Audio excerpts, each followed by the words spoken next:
અરે કાંઈ વિચાર નથી કરતી સુમન. મને એ વિચાર આવતો હતો કે હમણાં બે લગ્નમાં ગઈ ને ઉપરા ઉપર, તો એકની ન્યાય મેં બહુ આઈટમ ખાધી, બહુ સરસ સરસ હતી. પાછી બીજા ન્યા ગઈ ને તો એના કરતા ઓલી 5-6 આઈટમ ઓર વધારે. એટલી આઈટમ જમવાની કે આપણે ચાખી લઈને ત્યાં જ પેટ ભરાય છે.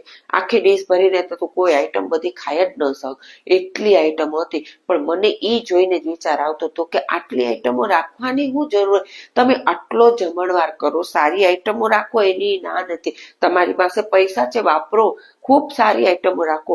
પણ તમે એ વિચાર કરો કે બિનજરૂરિયાત આટલી આઈટમો જે રાખો છો એમાં ક્યાંક તો કોકને ભૂખા મરે છે, કોઈની પાસે ખાવા માટે અન્ન નથી.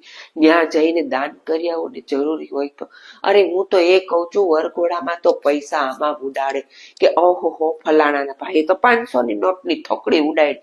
એ હારાઈ લગાડવા માટે અને આપણી કે ઈ માટે માણસો આટલી થોકડીઓ ઉડાડે, પણ એને એ ખબર નહીં પડતી હોય કે આ થોકડીઓને કોઈને કેટલી જરૂર પડશે. કોઈનું ઓપરેશન થતા અટકી ગયું, કોઈનો જીવ બચી જાય, કોઈને ખાવા માટે અન્ન નથી તો ત્યાં અન્ન નાખી દઈએ, એટલો વિચાર કરતો હોય તો માણસ. અને આ દેખાદેખી મને સમજાતું નથી ક્યાં જાશે, માણસને ક્યાં લઈ જશે આ દેખાદેખી, સમજાતું નથી. મને તો આજે એ જ વિચાર આવતો. તમને શું લાગે છે, આટલો ખર્ચો કરવો જોઈએ લગ્નમાં?